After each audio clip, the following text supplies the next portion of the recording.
그래서 수호 역할 맡았던 유명조라고 합니다. 반갑습니다.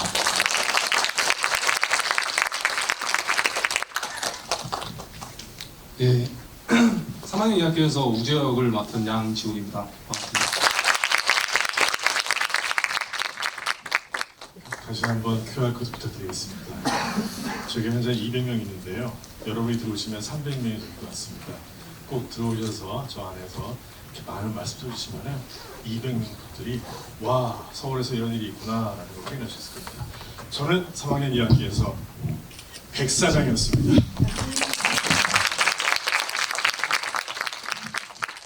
국문과의 대화 진행에 앞서 간단하게 사진 한 장.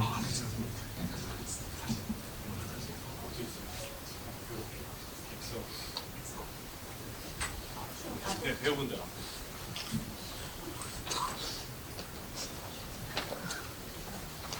프레쉬 박히면 되게 예쁘던데요. 어떨까요, 프레쉬?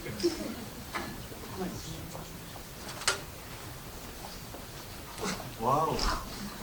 와우.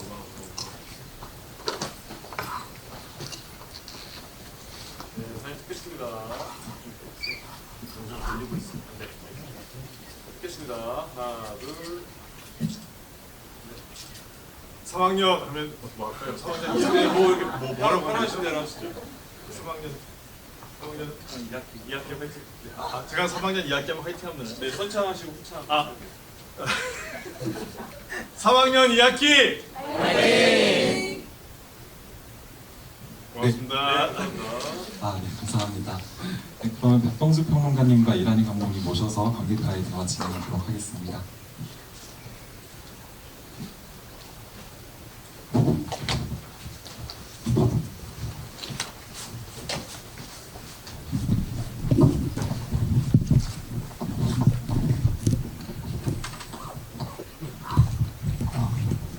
네, 안녕하세요. 저는 오늘 그 GV 모더레이터를 맡은 영화평론가 박동수라고 합니다. 반갑습니다. 시작하기 전에 짧게 안내 말씀 몇 개만 드리고 바로 관객과의 대화 진행을 해보도록 하겠습니다. 저희 한국독립영화협회는 평등한 관객과의 대화를 지향하고 있습니다.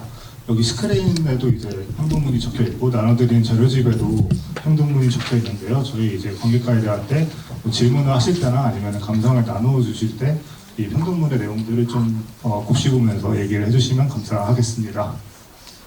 두 번째로 이제 저희 이벤트가 있는데요. 지구에서 질문이나 소감을 공유해주신 네 분께 독립영화비평지 52호, 53호를 드립니다.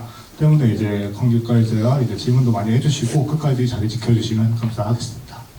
그래서 본격적으로 진행을 해보도록 할게요. 먼저 이제 이란희 감독님 간단하게 소개와 인사말 부탁드립니다. 네, 3학년 2학기 연출한 이란입니다. 만나서 반갑습니다. 제가 오늘 목 상태도 안 좋은데 또 살짝 긴장하면은 목소리가 더 이상해지거든요. 그래서 우는 게 아니니까 네, 제가 운다고 생각하지 마시고 네, 양해 부탁드리겠습니다. 네. 감사합니다. 목 상태가 안 좋으신데도 와주셔가지고 너무 감사드리고요.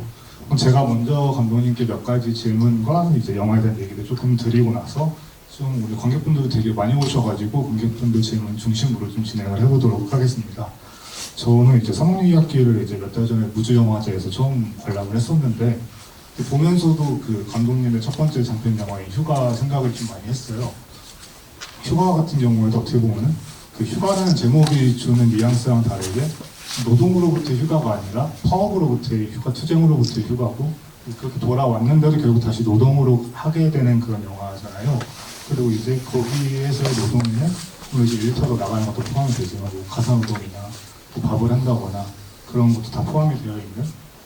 근데 이제 그러한 상황들을 어떤 되게 열혈적으로 담는다거나 그런 게 아니라 굉장히 좀 담백하고 뭔가 어떻게 보면 좀 관조한다라는 인상을 좀 받을 정도로 되게 담백하게 담아내고 있는 그런 영화였다는 생각이 드는데 3학년 2학기도 어떻게 보면 지금 현장 실습생과 관련된 여러 산재라든가 아니면 이런저런 이야기들이 몇 년째 계속 이제 보도가 되고 있잖아요. 그런데도 이 영화 또한 이 사회초년생이자 청소년이면서 노동자인 이 애매한 위치의 사람들이 그래서 노동을 해나가고 그다음에 이제 성인이 되어가고 어떻게 보면 삶의 자기 결정권을 획득해 나가는 그러한 순간들을 되게 담백하고 옆에서 뭔가 지켜보듯이 그러한 작품이라는 생각이 드는데, 특히 이제 휴가 같은 경우에는 그 폴트코텍 휴거 노동자들의 이야기에서 영감을 받은 걸로 알고 있어요.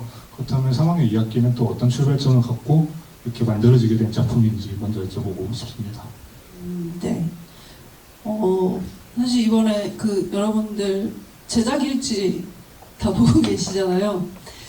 사실 제가 이런 질문을 받을 때마다 뭐라고 말씀드렸었냐면은 그 휴가를 개봉했을 때 휴가에 실습생이 나오는 장면이 있어서 다시는이라고 그 산재 관련 단체거든요. 거기 이제 실습생 부모님들이랑 같이 GV를 한 적이 있었어요.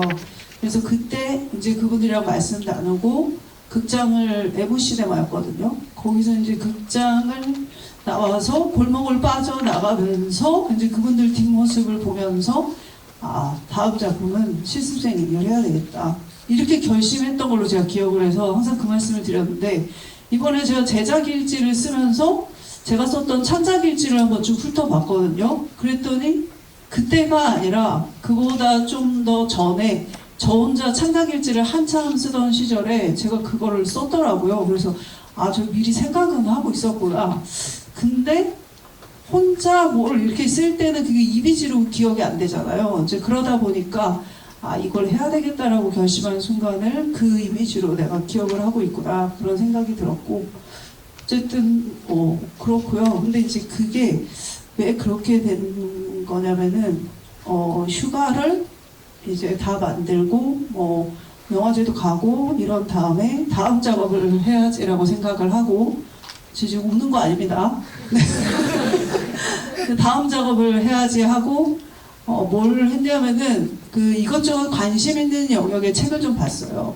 근데 계속 제 손이 능력주의 관련 책들로 가더라고요. 이제 그러면서 저 자신도 얼마나 능력주의에 찌든 인간인가라는 생각을 하게 됐고, 그리고 여기저기서 그 노동자들이 산재를 당하는데 이제 그분들이 대부분 비정규직이거나 또 흔치 않게 청소년들이거나 이제 또 이주 노동자이거나 이제 이런 것들을 보면서 이게 이제 능력주의 때문에 니네들은 이렇게 살아도 돼 라는 이야기를 듣는 어떤 사람들이 있다는 생각이 들었고, 이제 그 중에 하나가 중학교에서 고등학교로 올라올 때 한번 성적으로 속간해진 학생들, 그 학생들이 이제 많은 경우 직업계고에 간다는 생각까지 미쳤던 것 같아요.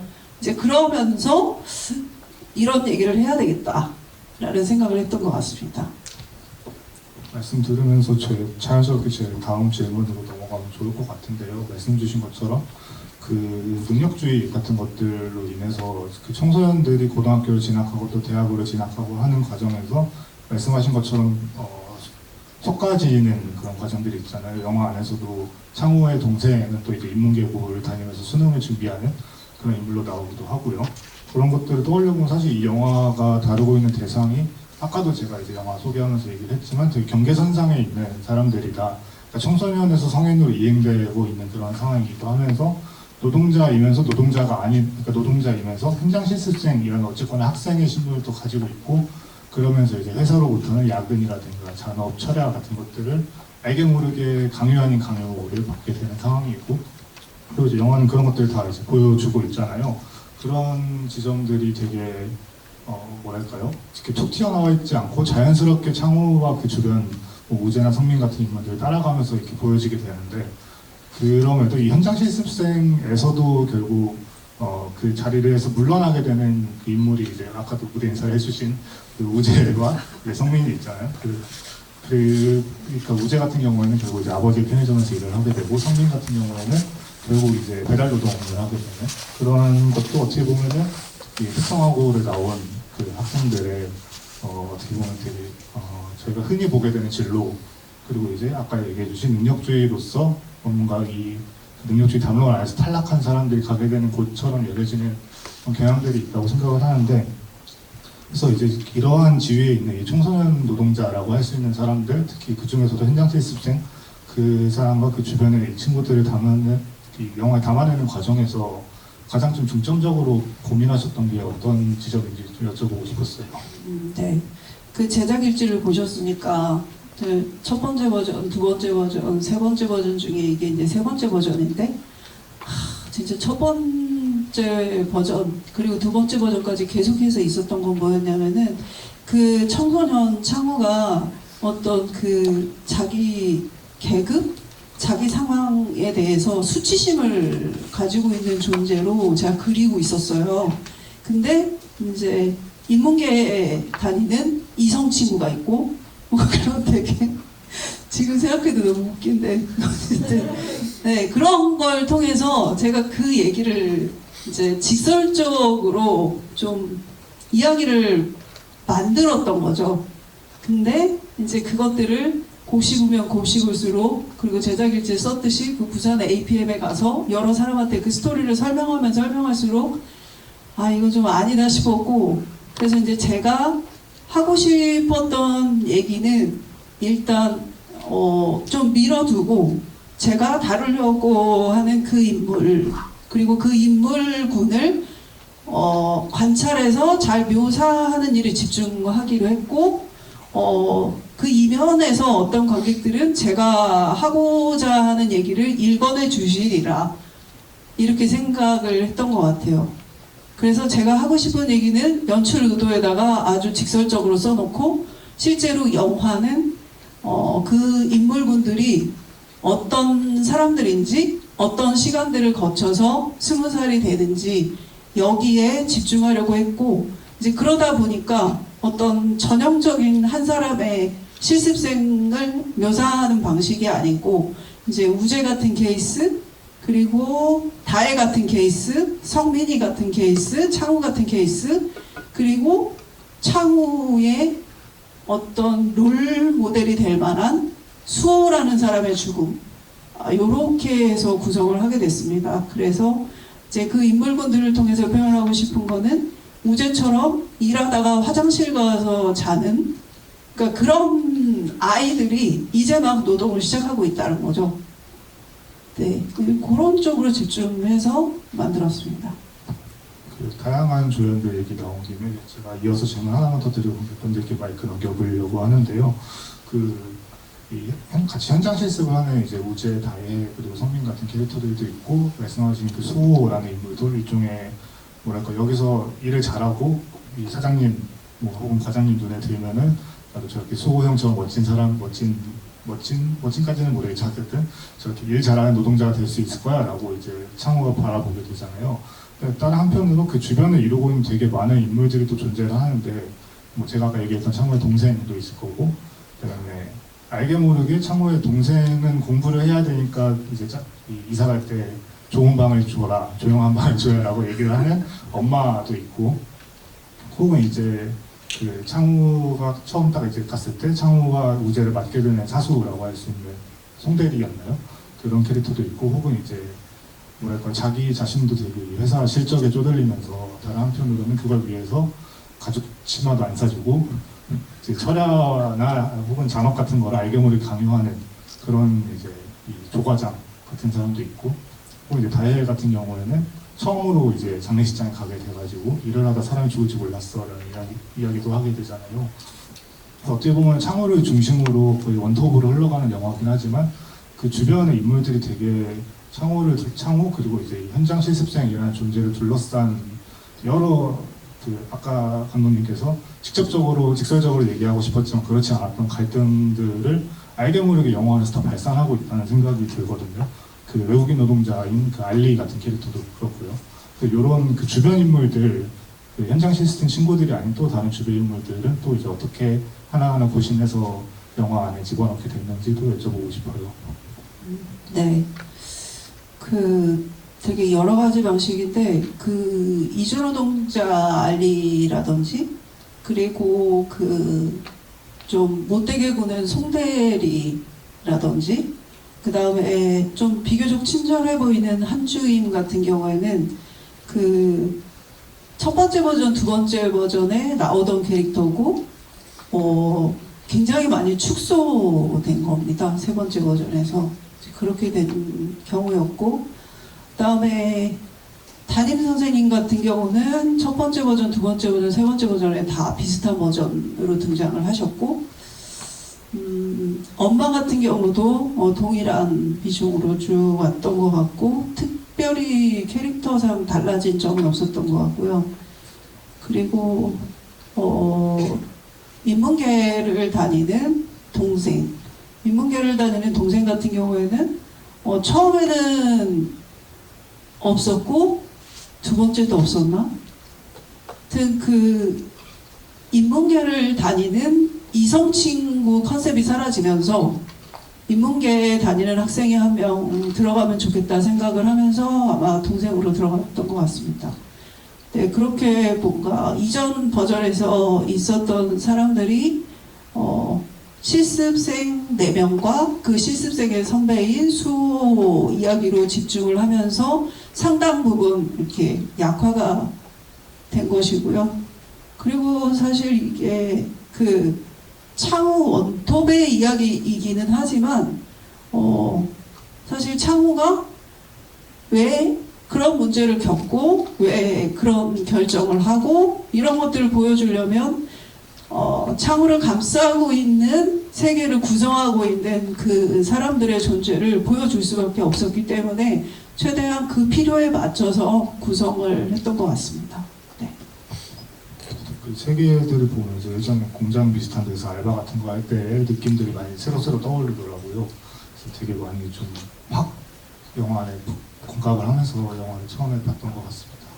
네, 그러면 관객분들 질문을 좀 받아보려고 하는데요. 네, 여기 맨 앞에 계시고. 네, 안녕하세요. 그 이량희 감독님, 일단 그 상황의 이야기 영화 너무 잘 봤습니다. 저는 저번에 이제 독립영화 쇼케이스 때 그 감독님의 영화 휴가도 봤었던 사람인데요.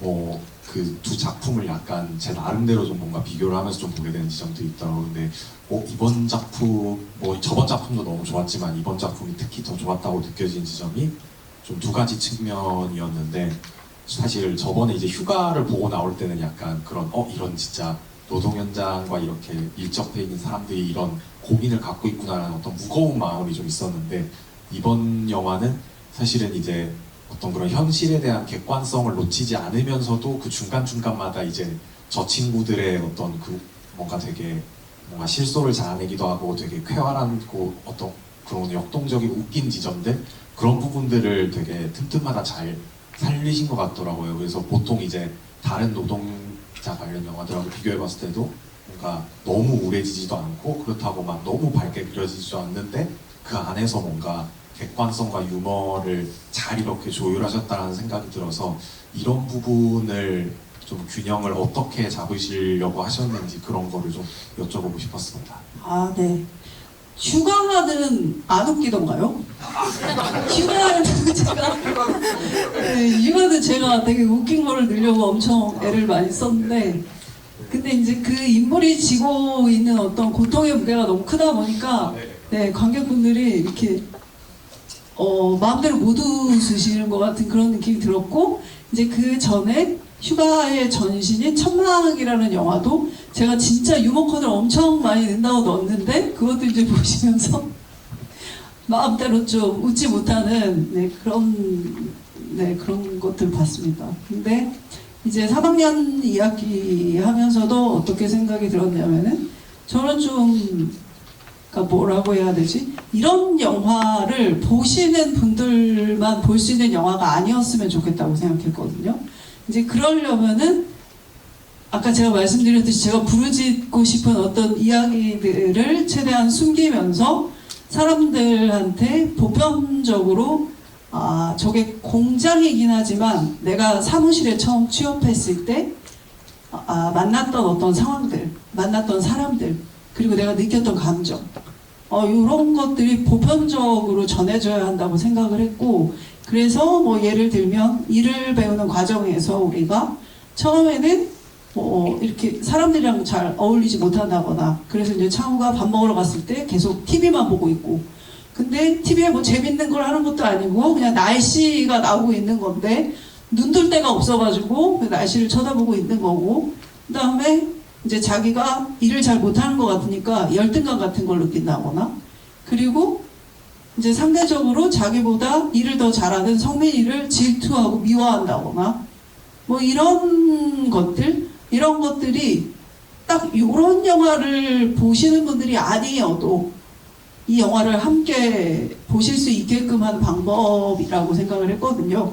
그래서 이제 그런 것들을 좀 찾아냈고, 그리고 사실 우재가 상당한 부분 웃음 코드를 가지고 있는데, 제가 좀 아쉬운 거는 편집하면서 많이 잘렸습니다. 사실 더 웃기는 장면들이 있거든요. 네, 우주선 타투를 하고 다닌다거나 뭐 이런 좀 재밌는 부분들이 더 있었는데 그런 것들이 상당히 많이 잘려나가서 좀 아쉬웠고, 네, 그리고 이제 조과장의 합격! 그럴 때 여러분들 혹시 웃으셨나요? 네, 그거는 사실 제가 웃기려고 그렇게 잡은 건 아닙니다. 근데 어떻게 하다 보니까 이게 샷 사이즈가 되게 웃기게 나와서 이제 그렇게 된 건데, 근데 최대한 좀 유머 코드를 넣어보려고 애를 썼고, 그리고 되게 심각한 상황을 오래 지속시키지 않고 바로 다음 국면으로 넘어가도록 하려고 좀 애를 썼습니다. 그래서 저도 보면서 그런 그 밸런스라고 할까요? 그 상황의 무거움과 그다음에 인물의 어떤 조금 가벼움 혹은 코미디라고 할 수 있는 지점들이 지금 영화에서 밸런스가 잘 잡혀 있고, 되게 많은 사람들한테 오히려 더 그래서 뭐랄까 강렬하게 직설적으로 얘기하지 않아도 호소력을 갖는 영화로 완성이 됐다라는 생각이 많이 들더라고요. 그래서 그 지점에서 되게 인상 깊었고 그랬던 영화였던 것 같습니다. 네, 그럼 이어서 또 공개층, 네, 저쪽에 모자 쓰신 분. 네, 감독님 영화 너무 잘 봤고요. 너무 즐겁기도 하고 참 만감이 여러 가지 감정이 교차하면서 봤던 것 같은데, 저는 사실 좀 조마조마하면서 봤던 것 같아요. 왜냐하면 이게 주제가 현장 실습생들의 노동을 다룬 주제라고 하는 걸 알고 봐서 혹시나 우리가 이제 사건이나 사고로 많이 접했던 그런 극적인 굉장히 좀 재현 윤리나 이런 문제까지 같이 조금 고민이 될 만한 어떤 장면들이 나오면 어떡하지? 하는 겁을 약간은 먹고 봤는데, 그런 장면은 나오지 않고 오히려 즐겁게, 그리고 또 여러 가지 고민을 하면서 볼 수 있게 되어서 너무너무 좋았고요. 감독님이 이제 나눠주신 그 잔집도 그렇고 이제 능력주의라고 아까 표현을 하셨었는데, 저는 능력주의를 가장 잘 포착해낼 수 있는 게 노동이라고 생각을 하고 사는 편인 것 같아요. 왜냐하면 노동이라는 게 정말 포장을 하려면 세련되게 포장을 할 수 있고, 그리고 정말 까발려지게 이제 우리가 표현을 한다면 뭐 막노동, 잡부 이런 표현들도 있고, 이런 식의 어떤 정말 양극단의 어떤 지점에 있는 언어라고 생각을 하는데, 그러다 보니까 제가 이제 이 영화를 보면서 들었던 고민은, 우리가 생각하는 노동이라는 것은 무엇이며, 그리고 이 노동이라는 것을 각자 견디는 정도가 있다고 생각을 해요. 그 뿌듯함과 모욕감 사이에서 왔다 갔다 이제 견뎌가면서 살아가고 있다고 생각을 하는데, 감독님은 이 영화를 만드실 때 그 뿌듯함과 모욕감의 경계를 어떤 정도로 생각하면서 만드셨는지, 그러니까 내가 생각하는 그 노동의 모욕과 뿌듯함과 그런 것들이 무엇이라고 좀 생각을 하면서 만드셨는지가 문득 궁금해져서 여쭤보게 되었습니다. 글쎄요. 네, 제 생각을 못 해봤는데, 근데 이 말씀을 드리고 싶어요. 그러니까 제가 첫 번째 버전, 두 번째 버전, 세 번째 버전 가면서 계속해서 잡고 갔던 건 용접이라는 거였거든요. 왜 용접이었냐면은 그 주인공이 그 현장 실습을 통해서 뭔가 자기가 좋아하는 일을 하나 배웠으면 했거든요. 단순히 그냥 누군가를 위해서, 누군가의 돈벌이를 위해서 몸만 대주는 그런 것이 아니라 자기한테도 뭔가 좋아하는 일이 생기면 좋겠다고 생각했어요. 근데 이제 여러 가지 그 직군의 블루칼라들의 노동 중에서 그나마 근데 제가 발견한 직업 중에 용접이 일을 할 때 뭔가 쾌락을 느끼는 그런 일이더라고요. 그게 이제 용접사들 인터뷰가 그러니까 용접사들 다큐멘터리에 제가 함께 결합한 적이 있었는데 그때 용접사분이 인터뷰할 때 그런 말씀을 하셨어요. 그러니까 허리도 안 펴고 이렇게 쫙 하고 쫙 해가지고 이렇게 쫙 이어붙여서 끝까지 딱 가가지고 이걸 탁 뗐을 때 그때 오는 그 엄청난 어떤 쾌락이 있다고 말씀을 하시더라고요. 근데 이제 그거를 막 설명을 막 하시는데 예술 하듯이 하시는군요. 이렇게 했거든요, 제가. 그랬더니 아 그거라고 그렇게 말씀을 하시더라고요. 그래서 그게 이제 내가 이거를 해가지고 한 달에 얼마를 받고 여기에서 오는 즐거움이 아니고 그냥 일이라는 육체적인 행동을 통해서 어떤 그 즐거움을 누리는 그런 노동이 뭐가 있지라고 했을 때 용접이었고 그래서 그 뿌듯함 뭐 이런 것까지 제가 잘 모르겠지만 어쨌든 사람이 신체를 활용해서 뭔가 일을 할 때 그냥 일 자체에서 오는 즐거움을 주는 어떤 일들도 있는 것 같다. 그리고 용접이 창화된 이제 그런 것이라고 생각이 듭니다. 그리고 모욕감과 관련해서는 그러니까 그런 거죠. 예를 들면 제가 잠깐 그런 생각을 한 적이 있는데 되게 잘 나가는 상업영화 감독님들이 월급쟁이로 연출을 했을 때 그들의 노동은 고급 노예인가? 뭐 이렇게 그러니까 되게 능력이 탁월하고 많은 돈을 받지만 결국은 내가 하고자 하는 어떤 것을 하는 게 아니라 엄청나게 부자인 사람의 부를 축적하는 데 도움을 주는 고급 노예로서의 시간을 지내는 건가? 이런 생각을 제가 잠깐 해본 적 있어요. 제가 그런 삶을 한 번도 안 꿈꿨다는 게 아니라 어쨌든 그런 생각을 제가 잠깐 해본 적이 있었는데 근데 이제 그런 노동들 말고 그러니까 예를 들어서 국가고시를 보지 않아도 되는 노동, 대학을 나오지 않아도 되는 노동, 혹은 정규직으로 붙지 않아도 할 수 있는 노동은 비정규직 노동이겠죠. 이런 사람들은 어떤 일정한 문턱을 넘지 못했다는 이유 때문에 너희는 그냥 그런 대우를 받아도 돼. 너희는 그런 곳에서 일을 해도 돼. 너희는 그런 소리를 들어도 돼. 너희는 그 정도 돈만 받아도 돼. 단적으로 그 한국에서 최저시급과 관련된 제도가 생기고 나니까 대부분 다 최저시급만 주잖아요. 최저시급 이상을 줘라라고 제도를 만들어 놓은 건데 그거를 딱 만드니까 최저시급만 주면서 그래도 우리는 최저시급 주잖아 이러면서 되게 잘난 척하고 하여튼 그래서 계속해서 어쨌든 그 능력주의와 관련된 생각을 할 수밖에 없었습니다. 그리고 직업계고 학생들이 그런 차원에서 굉장히 뭐랄까 모멸감을 느끼는 순간들이 꽤 있었겠다는 생각이 들었고 그래서 그 사람들이 어떻게 살고 있는지 다른 분들도 좀 아시게 되면 좋겠다. 네, 이런 생각도 좀 가져봅니다. 이 영화가 거기에 도움이 됐다면 좋을 것 같고.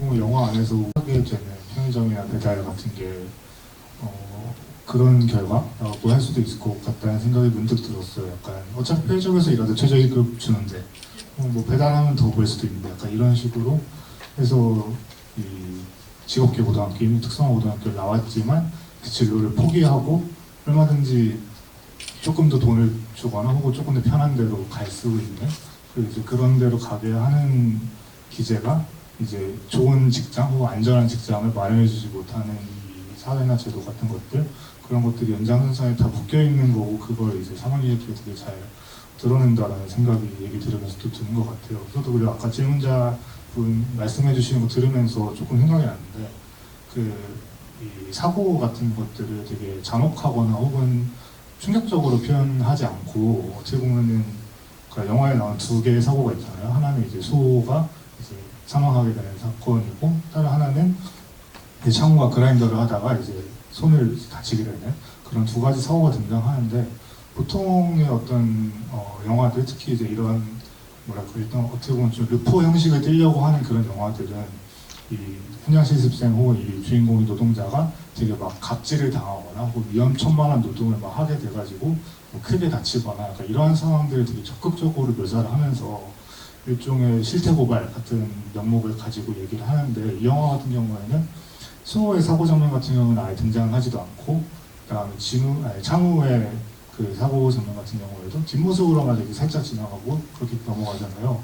근데 또 다른 한편으로 처음에 이 창우와 우지가 공장에 도착해서 송대리가 이 공장을 보여주거나 할 때, 혹은 이제 그 중간에 이제 다혜가 실수로 2층에서 하역장에서 박스를 떨어뜨릴 때 같은 거, 혹은 이제 우재가 그라인더를 잘못 쥐었을 때 같은 거, 그러니까 언제든 여기서 사고가 벌어지고 누군가가 죽거나 다칠 것이다라는 암시 같은 것들을 영화에서는 계속 주면서 뭔가 언제 사고가 터질지 모른다라는 심리적인 서스펜스 같은 게 영화에 담겨 있다라는 생각을 했거든요. 그래서 이런 분위기를 조성하실 때 영화 안에서 그런 것들, 혹은 이제 사고 장면을 결국 영화에 사고가 각본상에도 들어가 있고 영화 안에서도 들어가 있지만 이것을 어떻게 보여줄 거냐의 문제를 어떻게 고민하셨는지 한번 여쭤보고 싶었어요. 네. 일단 뭐 제가 개인적인 성향으로도 뭔가 피가 나오는 장면을 별로 좋아하지 않고, 그러니까 보는 것도 싫어하고 그런 걸 만드는 것도 싫어하는 점도 있지만, 근데 실제로 그 창우가 사고 나는 장면에서 이제 연출부들이 그 장면에 대해서 뭘 준비할까를 이렇게 할 때 저한테 피가 필요하지 않나요? 이렇게 물어봤어요. 그리고 옷은 어느 정도 찢어져야 되냐, 뭐 등등 해가지고 여러 가지 물어봤고, 그랬는데 저는 피는 한 방울도 필요하지 않다. 옷은 그래, 옷은 조금 찢어진 건 괜찮을 것 같다. 뭐 이 정도 했던 것 같습니다. 그랬던 이유는 뭐였냐면은 그런 어떤 그 사고가 나는 그 이미지들을 생생하게 관객분들이 보시면은 이게 충격과 공포에 휩싸이셔가지고 영화 맥락을 다 잃어버리시고 그러실 것 같았어요. 근데 뭐 이 영화는 거기서 오는 어떤 쾌감을 주려는 영화는 아니잖아요. 그러니까 제 취향상으로도 그런 걸 좋아하지 않지만 이 영화를 위해서도 그럴 필요는 없는 거죠. 그래서 예를 들면은 수호가 죽는 장면 같은 경우에는 수호가 추락하는 장면을 보여주는 방식이 아니라 수호가 걷는데 박스가 떨어지는 장면, 그리고 우리 현장에도 저런 게 있어, 알리가 도와주지 않았다면 난 아마 죽었을 거야, 그렇게 얘기를 하고, 그 다음에 이제 창우가 죽었을 때는 영화를 잘 읽어내실 수 있는 관객분들이라면 아마도 수호가 그곳에서 죽었다라고 저 감독은 저렇게 생각하고 저렇게 했나 보다, 이렇게 읽어내실 거라고 생각을 했죠. 네, 그래서 저런 방식으로 가리고 점프하고 하는 방식으로 연출을 했습니다. 조금 그런 지점들이 되게 뭐랄까요, 이 노동하는 일상인데 그 일상적인 풍경 안에 이미 어떤 대단히 좀 보이지 않는 위협들이 가득한 그런 순간들로 되게 손쉽게 왔다 갔다 하면서 그 창호와 그 주변 현장 실생들 노인 혹은 이제 동료 노동자들이 놓인 환경을 되게 좀 자연스럽게 그려냈다라는 생각이 많이 들었던 것 같습니다. 네, 그러면 또 관객 질문 받아볼까? 또 저쪽에 안경 쓰신 분.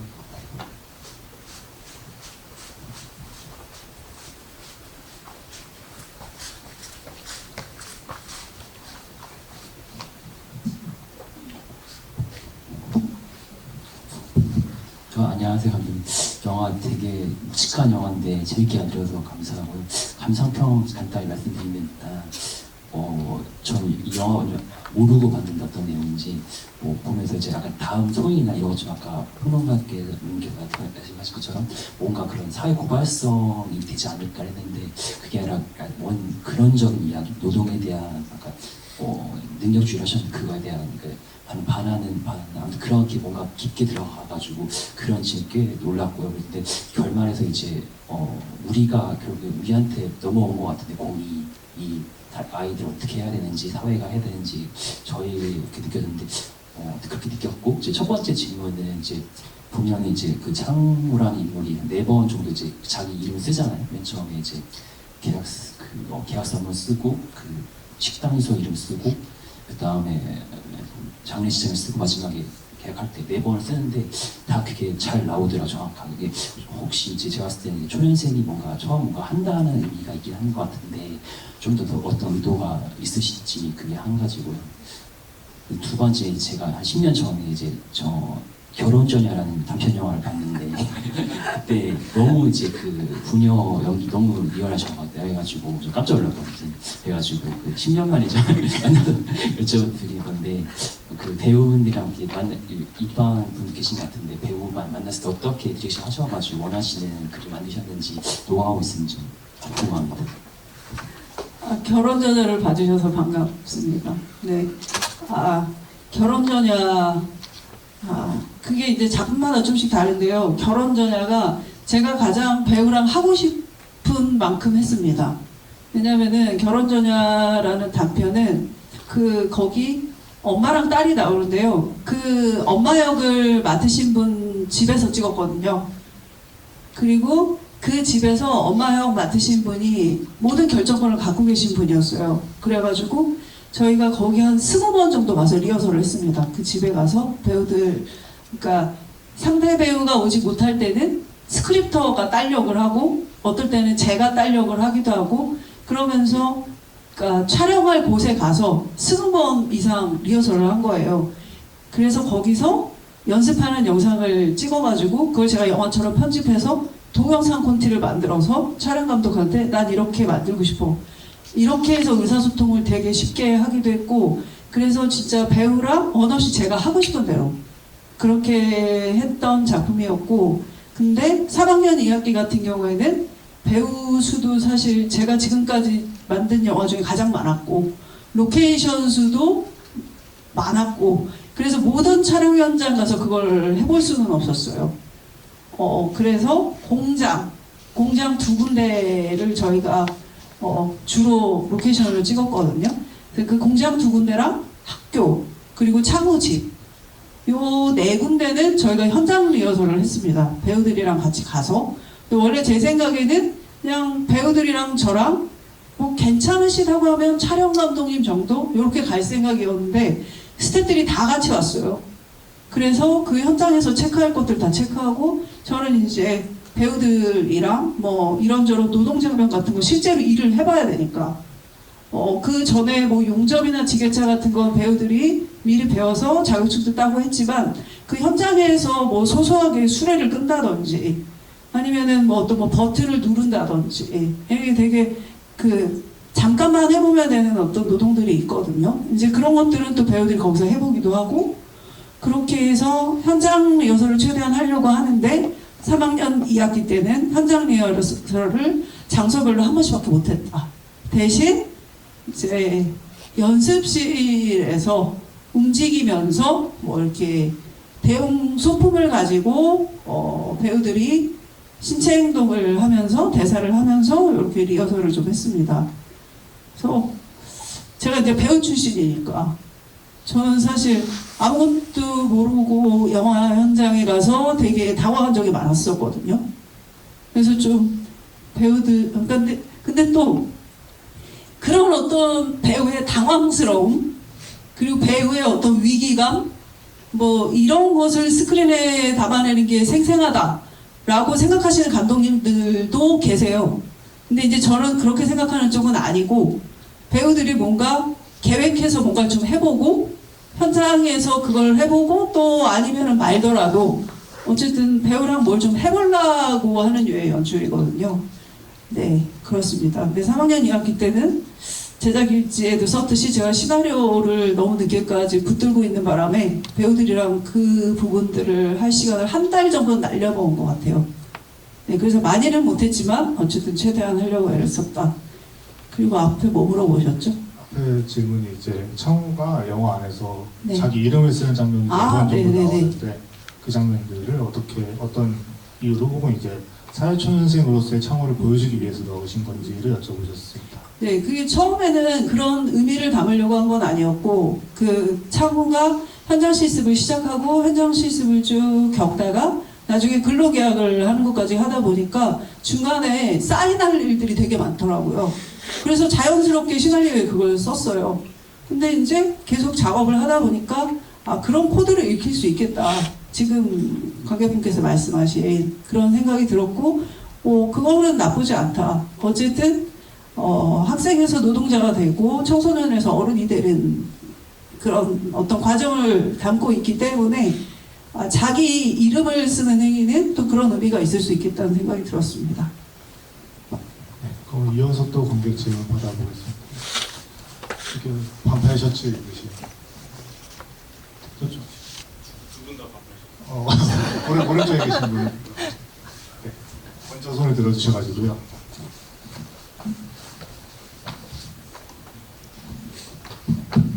네, 영화 잘 봤습니다. 뭐 두 개 질문과 감상평을 좀 같이 얘기하고 싶은데요.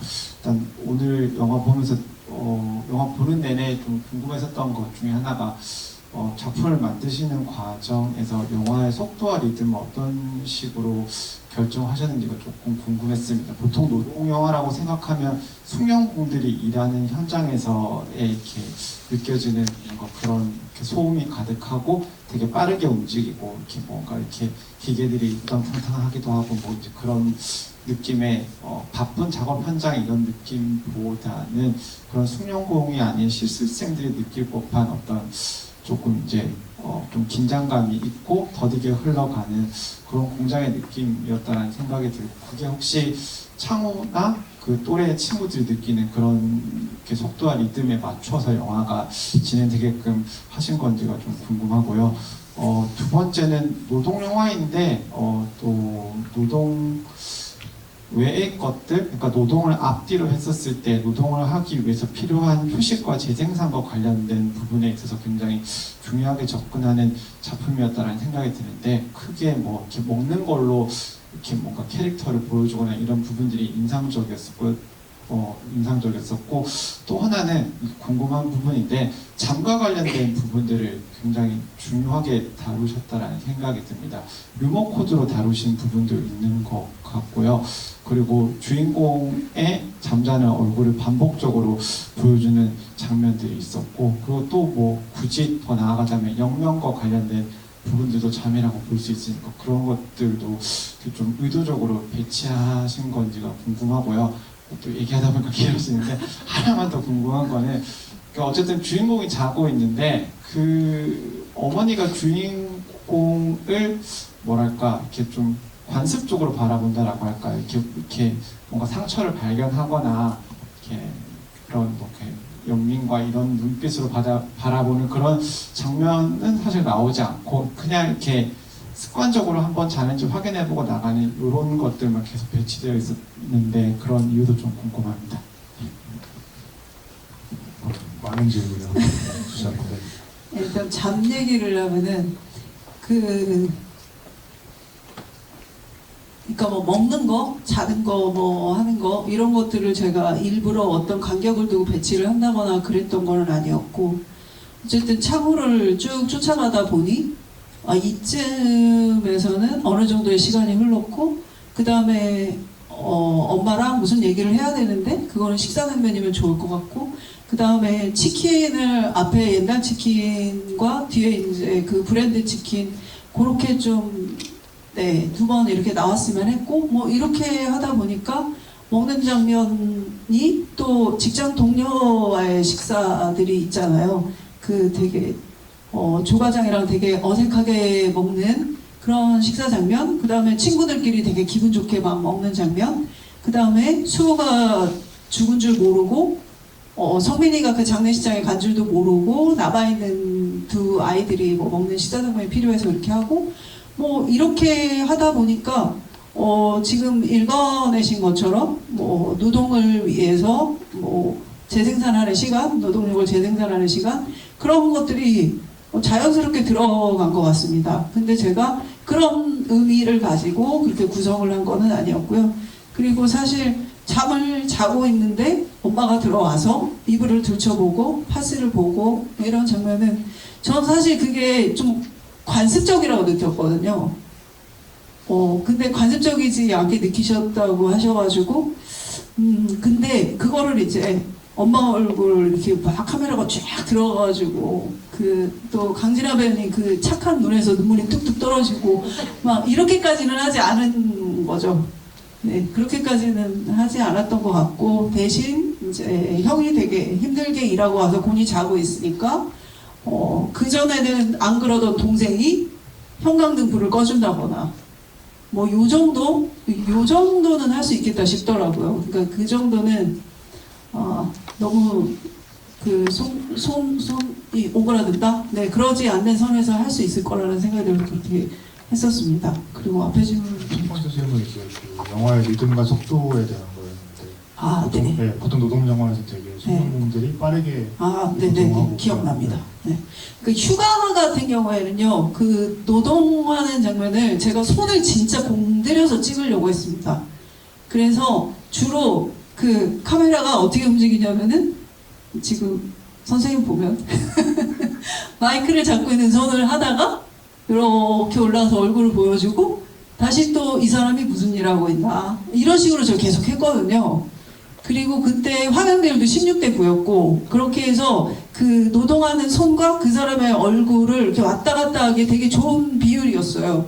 근데 이제 3학년 2학기 같은 경우에는 촬영 감독님께서 이번에는 좀 미술도 열심히 하고 해서 2.3모델로 한번 찍어보시죠. 이렇게 저한테 그러니까 나름 그 제보를 미셨습니다.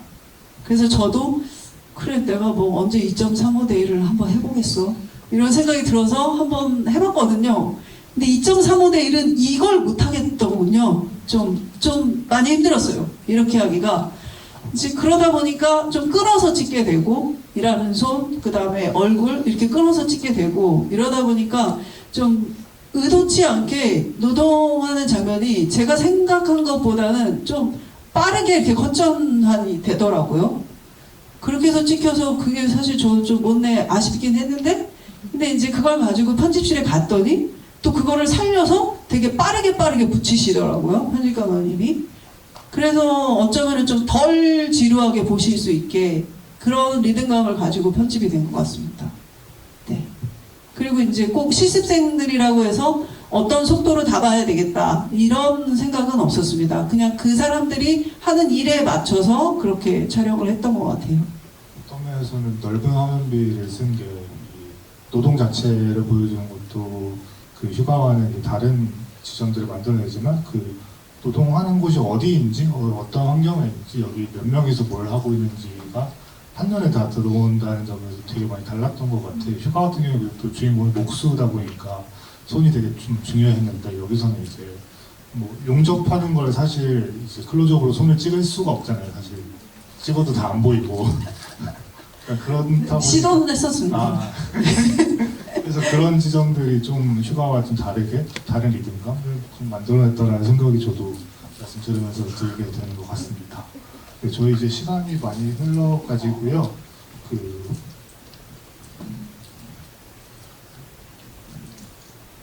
저희 시간이 많이 흘러가지고 마지막으로 질문 한 2개 정도만 받아보고 마무리를 해보도록 하겠습니다.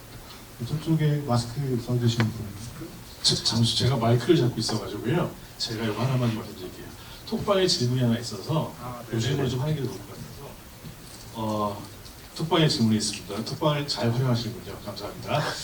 네, 안녕하세요. 우선 영화 너무 잘 감상하였습니다. 저도 창우와 비슷하게 19살 겨울 현장 실습을 거치고 사회인이 돼가는 중에 있습니다. 마지막에 지게차를 모든 창우는 결국 회사를 벗어나 하고 싶은 것을 찾았을지 궁금해집니다. 네, 그 창우의 모델, 그러니까 제가 인터뷰했던 인물들 중에 창우의 모델이 됐던 주된 인물 2명이 있는데 한 사람은 그 당시에 고3이었고 현장 실습 중이었어요. 그리고 한 사람은 그러니까 현장 실습을 통해서 취업을 하고 그 업체에서 한 22살 정도가 된 그 사람이었거든요. 근데 그 22살이 된 그 청년은 회사를 떠나겠다고 했어요. 근데 그 청년은 그 회사를 통해서 뭐 병역특례나 뭐나 이런 거를 어떻게 해결하고 뭐하고 나름 거기서 다 그런 거를 했고 근데 왜 떠나겠냐고 물어봤을 때는 비전이 없다라고 했거든요. 아마 창호가 나중에 어떤 선택을 하게 될지는 그러니까 그 업체에서 비전이 없어서 다른 곳으로 떠날 수도 있을 것 같고 그리고 또 어쩌면은 병역특례나 전문대 입학이나 그 다음에 4년제로의 편입까지 다 마치고 이제 막 해외여행을 앞두고 죽은 수호처럼 잘못된 사고를 당할 수도 있을 것 같고요. 그리고 또 성민이처럼 뭔가 마음에 안 드는 것에 대해서 회사에 이야기를 하고 뭐 그런 것들이 좀 확대되면 그 회사의 노조를 만드는 사람이 될 수도 있을 것 같고요. 되게 여러 가지 미래가 창우한테 펼쳐질 거라고 생각합니다. 왜냐면은 창우는 20살이잖아요. 20살의 그 창우가 10년 후에, 20년 후에, 30년 후에, 40년 후에 어떻게 살지는 아무도 모르는 거라고 생각합니다. 어떤 사람을 만나는가, 어떤 사건을 겪는가, 어떤 시대의 변화 속에서 살게 될 것인가 되게 여러 가지 변수들이 있기 때문에요. 네, 그럴 거라고 생각합니다. 네, 그리고 참고로 말씀드리면 저희 배우들 중에서 창우 역할을 한 배우가 제과제빵 쪽 특성화고로 나왔고 그 다음에 성인 역할을 한 친구가 세무회계 쪽 특성화고를 나왔고요. 네, 그리고 우재를 맡은 양지훈 배우는 특성화고 원서를 썼는데 떨어져서 못 갔고 하지만 해병대는 갔다 왔고 네, 그렇습니다. 네. 네, 그럼 저희 시간 관계에서 마지막 질문 하나만 더 받고 마무리를 해보도록 하겠습니다. 네, 혹시 마지막 네, 저쪽에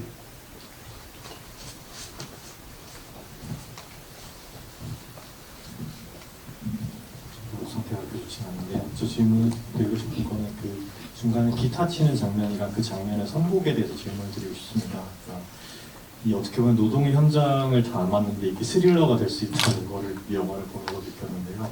그 과정에서 되게 이렇게 좀 릴렉스가 되고 마음을 편안하게 해줬던 게 그 기타를 치는 장면과 그 곡이었던 것 같아요. 마지막 엔드 크레딧에서 나왔는데 그 장면들을 그렇게 기타 치는 장면들을 그렇게 배치하신 이유와 그 선곡하신 선곡에 담긴 어떤 마음들이 있으면 들어보고 싶습니다. 네. 그 질문에 답하기 전에 제가 앞에 질문하셨던 그 분에 대해서 한 가지만 더 얘기하고 말씀드리겠습니다. 제가 그 마지막 장면, 지게차를 타는 그 창호 장면에서 구체적으로 하고 싶었던 건 뭐였냐면은 이건 성장이 아닙니까? 그러니까 그런 얘기였어요. 그러니까 엄청나게 어떤 그 꿈을 향해 달려간다든지 이런 것들 말고 자기가 어떤 현장에서 n분의 1의 역할을 할 수 있고 그리고 자기가 그전에는 익숙하게 하지 못했던 일들을 이제 익숙하게 할 수 있고 그리고 자기 후임으로 들어온 사람과 눈을 맞추면서 뭔가 호흡을 맞춰서 일할 수 있고 이런 사람이 된 창호는 성장한 것이 아닐까요? 그래서 이런 얘기를 하고 싶었어요. 왜냐하면 성장이라는 것에 대한 잣대가 너무 높아서 우리는 웬만한 성장을 하고도 자기 자신에 대해서 인정을 잘 하지 못하는 문화 속에 살고 있는 것 같습니다. 그래서 아까 그 질문하신 그분도 어떤 곳에서 어떻게 사회로 첫 발을 내딛고 계신지 모르겠지만 아주 그 본인이 있는 그곳에서 어떤 일들을 해 나가시면서 이루는 어떤 발전들에 대해서 자기 자신을 충분히 인정하셨으면 하는 생각입니다. 네, 네 그렇습니다. 그리고 기타 관련해서는 그냥 되게 처음에 단순했습니다. 뭐냐면은 창호가 취미가 있었으면 좋겠는데 게임하고 이런 건 너무 재미가 없잖아요. 그리고 뭐 맨날 뭐 남학생들은 게임만 알아요. 뭔가 취미가 있어야 될 것 같고 그러면은 창호는 뭘 할까? 그 생각을 했을 때 제가 또 그 전에 8년 10년 계속 콜트콜트 기타 노동조합에 매달려 있었잖아요. 근데 그러다 보니까 자연스럽게 기타 생각이 난 것 같아요. 그래서 창호는 기타를 치면 좋겠다 생각을 했고, 그래서 처음에 시작할 때 창호가 얘는 기타가 취미냅니다. 이렇게 한번 보여주고 싶었고, 그 다음에 마지막에는 이제 기타를 조금 더 잘 치게 되었습니다. 이걸 하고 싶었어요. 근데 이제 중간에 수호가 죽고 나서 장례식장에 갔다 왔는데 그 다음에 야근 국면으로 넘어가는 데 있어서 이게 뭔가 너무 이상한 거예요. 이 사이에 뭔가 있어야 돼. 생각을 해보니까 그 장례식장을 묘사할 때 이 청소년 추모객들이 장례식이라는 것에 대해서 익숙하지가 않아서 어찌할 바를 모르는 것을 해결하는 것, 그거를 하는 걸로만 하다 보니까 수호에 대한 추모가 영화 속에서 제대로 이루어지지 않았다는 생각이 들었어요. 그렇게 되면서 수호를 추모하는 연주가 필요하다 이런 생각이 들었고, 그러다 보니까 주인공 창호의 앞모습을 보이지 않고 여기서만큼은 주인공조차 얼굴을 드러내지 않고 등만 나오는 형식으로 해서 추모곡으로 활용되면 좋겠다 생각을 해서 그렇게 쓰이게 됐습니다. 그리고 왜 하필이면 울게 하소서라는 곡인가? 그냥 그 연주가 되게 쉽게 느껴졌거든요. 그래서 배우가 저걸 충분히 할 수 있겠다는 생각을 한 거예요. 근데 검색을 해보니까 또 그런저런 사연이 있는 곡이고 곡 제목도 그래서 내가 되게 제대로 잘 골랐다 이렇게 생각을 해서 했는데, 엔딩 크레딧에서 노래 제목이 울게 하소서라고 나오니까 너무 이것도 또 너무 직접적인데 이런 생각이 들어서 개봉 버전 엔딩 크레딧에는 원어로 적으려고 합니다. 네. 이러다가 이 영화 제목이 울게 하소서가 되면 안 되니까 그렇게 하려고 하고 있습니다. 네, 그러면 오늘 관객과에 대한 이렇게 마무리를 해보도록 하겠습니다. 오늘 긴 시간 함께 해주셔서 감사하고요. 이란희 감독님 마지막으로 앞으로의 상원의 이야기와 함께하는 계획이라든가 이런 것들 이제 인사말 부탁드립니다. 네, 3학년 이야기가 9월 첫째 주에 개봉을 하도록 지금 준비하고 있습니다. 그래서 오늘 영화 보셨으니까 되게 여러 가지 방법이 있잖아요. 영화를 응원하실 수 있는 네이버에 좋아요도 누르실 수 있고 아차피디아에 좋은 평을 써주실 수도 있을 것 같고 인스타에 올려주실 수도 있을 것 같고, 하여튼 응원을 해주시면은 저야 너무 감사하겠습니다. 네. 그리고 사실 저 아이들이라고 생각하지 않으셨으면 좋겠고, 왜냐면은 이게 아까도 잠깐 말씀드린 것 같은데 우리가 모두 공장에 다니진 않지만 우리도 나름대로 각자 일터를 다니고 있지 않습니까? 촬영 현장도 일터고 사무실도 일터고 뭐 백화점에서 뭘 파시는 분들도 백화점이 일터고, 근데 그것이 뭐 물리적인 어떤 위험뿐만 아니라 어떤 고객의 위험 요소가 될 수도 있고, 모든 노동 현장에는 위험 요소가 있다고 생각하고, 모든 노동은 처음에 배울 때 힘겨움이 있다 생각하고요. 그리고 또 동료가 미워질 때도 있고, 또 동료의 힘 때문에 그곳에서 버틸 힘을 찾기도 하고, 그래서 좀 보편적인 첫 노동을 다루고 있는 영화로 기억해 주시면 감사하겠습니다. 네, 고맙습니다. 관객과에 대해 이렇게 마치도록 하겠습니다.